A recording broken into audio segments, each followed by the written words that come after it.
Welcome to another edition of the Resilient Living Podcast, a show dedicated to improving quality of life for both people and planet through liberation and independence, moving from surviving to thriving and living life on your own terms. All right, what do we got today? We got episode 50, which is Tax Season Exposes Weakness.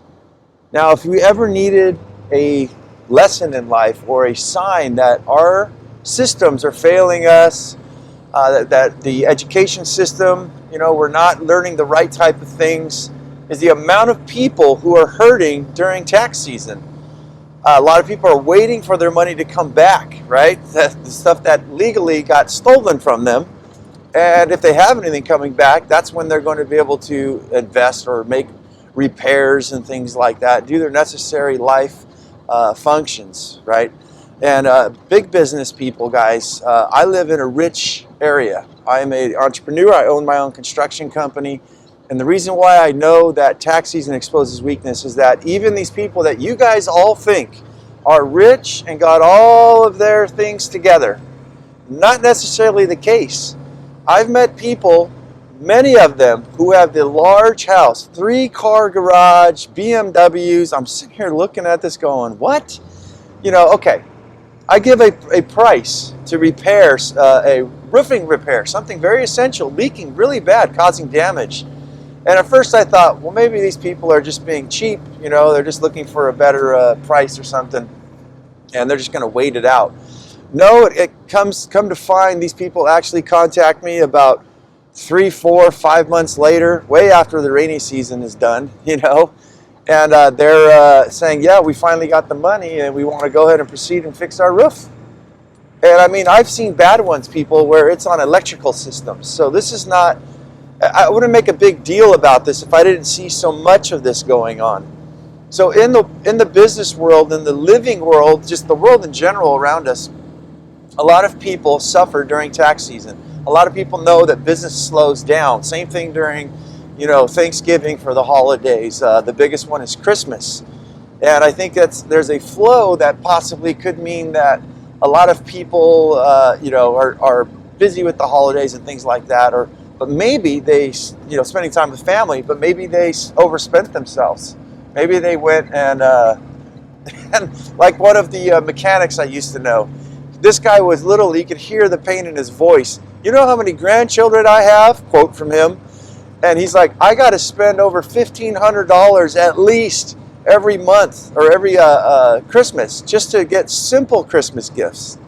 You have to? Who says you have to? I'll tell you what we need to start doing is we need to start utilizing our own knowledge and start educating ourselves so that we don't have these lulls in time, because that's very dangerous. If somebody doesn't have the money to fix something essential, something's going on, something's going wrong. So we're here to talk about that today. And just the background noise, I'm sorry, this is my work commute. This is my F-350 we're driving and coming to you live. All right, so the very first one is business preparedness for slow times. So I guess on my side of the fence, when you have service providers, a lot of people get nervous during tax season. They get nervous during Christmas too. And at the time of me recording this is the first week of December 2021, and I'm booked up for the rest of the year. I've got everything all set up. So not all businesses are hurting, but a majority, a lot of them they want to brace themselves for this type of thing. So my advice, and we're going to get into personal living too, my advice to people is to save up working capital. And for those times for employees, to be able to make payroll, to be able to buy materials, and if you've got to take that a week, 2 weeks, 3 weeks to get that slow time, you guys need to get some working capital. The biggest thing I noticed for myself during the beginning of COVID in 2020 was that one thing I realized was that the amount of money that I saved, I always had a working capital in my work account, and what I found out by accident, what I was doing was I was saving myself emergency funds for my business. Once everything hit, I looked and I said, whoa, everything kind of stopped for a while. It was the first time everything got slow. Well, when you've got a couple $1,000s in the bank right there, just ready to go at all times, it's a wonderful feeling. I think we should do this in our personal lives as well, and we'll explain why here in a second. So I didn't really realize that in survival techniques, what we do is we teach people to get emergency funds and things like that. But I don't know if people really actually realize that their business is actually like an entity in of itself. That's what's feeding you. You know, without that business, you're not making anything. If you're a business owner, you're working for somebody, employed by somebody. That business, that's your life. That's your lifeline. So if that business goes down, you go down.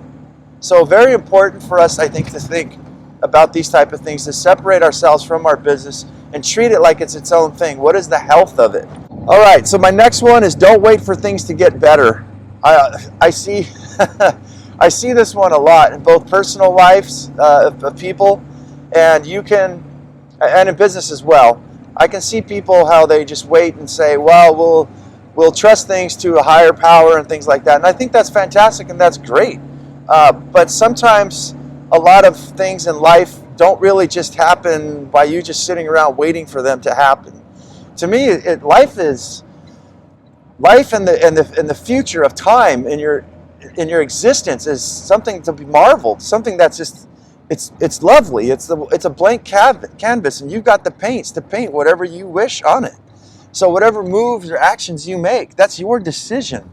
You know, I think that a lot of not arguments, but disagreements I have with people was they're like, well, just let go and trust in your intuition and instincts, and just wait for something to come by. It'll tell you. The world will tell you. Now, I agree with that to a certain extent, but I also see how there's a lot of things in my life that I've put together, and they have happened. And I think it was involvement of time intersections, the right type of timing, sometimes a little bit of luck, but most of it was elbow grease, people. And I don't know, I don't know what to say. Like, I don't want to step on people's toes and stuff, but man, a lot of people who are making things happen, people who are just really getting out there and being successful, happy, pursuing their dreams and things, is a lot of sweat. What did one of them say? I can't remember who it was. Success is 90% perspiration and 10% inspiration. All right, so yeah, your working capital, and don't wait for things to get better. Let's talk about utilizing that downtime. What do you do if that time actually happens? Like I said, with me, with the COVID, there's literally nothing I can do. Everything kind of froze for a second there, for a little while. Nobody knew what was going to happen. So most people, if you want to sit and wait and all that, that's fine. But I would advise you guys to go out and start organizing your business. I think in downtime too, you should start organizing your life. I know a lot of you guys got a to-do list. I know I do. I got to change an anode out of my water heater. I got so much maintenance and other little tidbit things to do. But you know what the biggest one I see in both life and business is disorganization. And this is when I look at organizing your like a good deal, right? If you're in sales like I am, wearing all the hats. One of the things that I've witnessed before I had e-sign equipment with me, where we can sign digitally, is a pen. I remember writing out a contract and the person going, yeah, this sounds great. What happens? I go inside my briefcase and I've got 3 pens in there, and all of them were upside down, and they went through summer, and then guess what? They were all dried out. People are ready to sign a deal, go for things, and we have no way to close the deal because of a simple little pen that was dried out. So these are the type of things that are they're little tiny things that evolve into big things.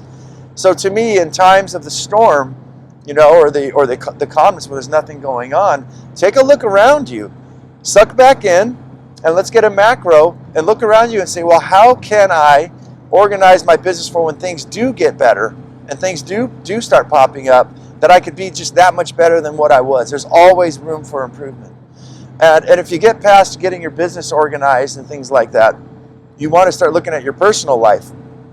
I think a lot of us are disorganized in our own lives, and that's what causes a lot of stress. And I think it would be a wonderful show. I'd like to hear from you guys if you want like 5-10 tips on how to organize your life for less stress. But in my life, I look at, there's a lot of, I know that cooking homemade meals is something that is the easiest thing you can do to gain more health in your life. but it takes a lot of time. It takes a lot of experience to mix things up, to learn to all these ingredients and how to put them without screwing something up, which I've done a lot in the past. I'll tell you guys one thing I have done lately is my taste is finally coming back from getting the COVID back in July, and I've oversalted stuff. It's been really weird. I don't really, the taste, I'd say I have probably about 70% of my taste right now, and still missing like 30, and at times it kind of fluctuates, so very trippy. But yeah, on that downtime, to me, what I would do is I would start looking at things around your home that you can make things a lot easier for yourself when you are in the hustle. Especially if things slow down, you're going to have to hit it hard. So why not make things easier for yourself where you can meal prep, meal plan, find out what to cook in those meal preps and meal plans. Find out some healthy alternatives. Come up with some plans, right? Run your life like a business, as you guys are going to hear through the lifetime of the show. Start writing down a whole entire menu. That's what I have. And I try to do like one vegetarian meal a week. You know, they say it's good for the environment, good for that. But for me, good for my body. My body does like things besides meat and carbohydrates and stuff like that. One of my big deals for me is losing weight, is doing practicing intermittent fasting. And I look at, well, what are some meals that I can cook without sugar? And trust me, guys, if you take this challenge on, get ready for a ride. It is very, very difficult. Everything has sugar in it. So for me personally, I want to live happier, healthier. And I know that at work, whether I was working for somebody or running my own business, if my body is healthy, if I'm not overweight, and I'm eating great foods, I'm going to perform that much better at whatever it is that I'm doing. So yeah, I try to find things with low carbohydrates or no carbohydrates, some paleo, some keto meals, some vegetarian. I'm not vegan, obviously, but I'm not against veganism. I like to mix everything up, but I want to make things taste good. That's one of the things that sucks, I think, that people aren't aware of, is that they don't want to eat healthy meals because they think that they taste awful. They're bland. They don't have to be. There's all kinds of stuff that you can do. Unfortunately, it takes work, but there's a lot of things, curries that you can make with vegetables and meats and stuff that are a lot healthier, a lot less sugar. You just got to familiarize yourself with it and practice. So on that downtime, practice things like that. So just like this one detail right here of learning to cook your own meals and making them nice and yummy, it's going to change the course of your life. So utilize that downtime any way you can for both your personal life and your business life. So let's talk about beyond personal savings, personal working capital. So a lot of what I've talked about on this show as far as budgeting and things like that is ghost expenses. You're driving to work one day and all of a sudden your tire blows out, right? You ran over a nail. These are unforeseen circumstances that you can't predict. So why not prepare yourself for these things? And it reminds me of the same thing as tax season with the majority of people who are unprepared at that point financially, because they never sat back and said, wow, what am I going to do, or how much money have I made so far this year? How much money am I going to owe next year? I need to prepare myself for that, especially if you're upper middle class. You're probably spending $50,000 in taxes. That's a big check to write out of your pocket. And you need to have that stuff aside. My advice to people on that, to give you guys some solutions, is you should counter in that at least 35% of whatever you make is going to, if you're not on any payroll or anything and you're just bringing money in, about 35% of that should be put aside. You should know your numbers. There's no excuses. If you want to plan your life out and make things a lot less stressful, you have to know your numbers. So if you make $100,000, you need to take $35,000 of that and place that, if you can, in a whole separate account, or always keep that balance in your business account, knowing that when the time comes up, you've got it, you write a check, and it's like nothing. It's like when you needed to go get that new tire, right? Your tire pops. You just drive up, like me, fully prepared with emergency funds, everything like that. It's not even a breath of wind. You just sign a check or slide your card, pay your cash, done. You're on to the next thing, you're back at work. That's called flow, my friends. And unfortunately, a lot of us don't experience flow because we're not doing the proper type of work. We're not looking at the right things. Maybe at some points we're not asking the right questions, which is a really big one for me. I've learned in closing deals, finding out how to get less stress in life, organize my life. I'm not looking at the right things. I'm not asking the right type of questions, both externally and internally, to myself. What is it that you need that would make you happy? What is the reason that you got stressed? That's actually a good one. Let's explore that. One of the things, unfortunately, in my life, I look at a lot of stresses happen because of a lot of people. But this is a great, and not to say that I'm absolutely perfect. I know I'm not perfect and I screw things up, but it's very rare that things get screwed up. I actually cause a lot of flow in my life. And sometimes when I get hard times, instead of externalizing, beating myself up, or just moping about things, I kind of like to get the macro. I like to pull back from everything and think to myself, what are the series of events? What is the series of events that led me here? And sometimes I look at, and maybe it was a business partner in the past. Maybe my kid got sick, or I've got a 15-year-old, right? The 15-year-olds are lots of fun. But yeah, there's a lot of things going on in your life that stress you out, that have a lot of a toll on you. So you need to look at these things. And now we need to start thinking to ourselves, once we identify what the stresses are, what are the sequence of events, and what are the things we need to do to remedy these things? So for me, like I said, the subject matter is how taxation exposes the weakness. But I think a lot of people don't have the mind capacity, I think, to sit and add these problems up, to look at them. And especially the way I look at this year after year after year, a lot of people are going to suffer and continue to suffer. And that's when we see people who are very unhappy, is because they keep playing this game. It's like you keep sweeping the shrapnel and the garbage under the carpet. You keep putting the skeletons in the closet until one day there's just no room, and then we have a huge explosion. And that's no way to live, guys. No matter if you had no money, no matter if you were out you were a woodsman, a woodswoman, a mountain person, you'd have to clean your rifle. You'd have to make sure you've got your fishing gear and your traps and your teepee, and that your horse one day is going to die. You're going to outlive it for sure. You'll need to check its hooves. Now, especially now in this day and age, it could have stepped on a piece of steel and got it lodged up in its hoof. What are you going to do? Where are you going to get antibiotics for your horse if it gets an infection? Many things could happen. And you've got to stay on top, and you've got to, if you had a log cabin or something, you said, forget money. I'm not going to deal with all this taxation and everything. You've got nature rotting that thing away. So you need to be vigilant, and you need to be doing your chores, basically. No matter where we're at in life, there's always some work and maintenance that needs to happen. And in my opinion, and in my life experience, there's a lot of things we can do so that we don't have to suffer that hard. Maybe we can check that cabin periodically and replace things as it comes, and get a pile of wood pre-seasoned so that when it is needing repair, without money, we can just repair that thing at ease and go right back to what we were doing. And same thing in the money life, the taxation. We can slowly start to look and say, you know what? If I'm not responsible enough to save the money that's owed for taxes, I should force myself to take 35% of every check that I get and place that into a separate account and just not touch it. You got to come up with some sort of organization or something. Otherwise, guys, we're going to fall through the cracks.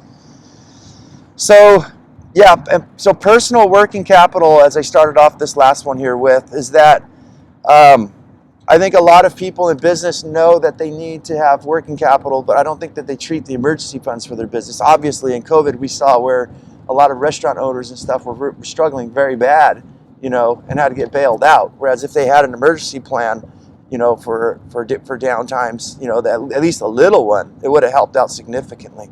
But I think a lot of us 9-to-5ers, I guess we call our blue-collar workers, a lot of us don't think about that. We don't think about our lives as a business. And even though you are attached a number, a social security number to yourself, you go work for money, which you trade for goods, for food that's literally killing you or has no flavor whatsoever, laden with pesticides and herbicides and things like that. But that's not what we're talking about today. But you waste sometimes that money by throwing things away and not managing your food supply, and buying things that you don't need. But you want to start getting yourself personal working capital.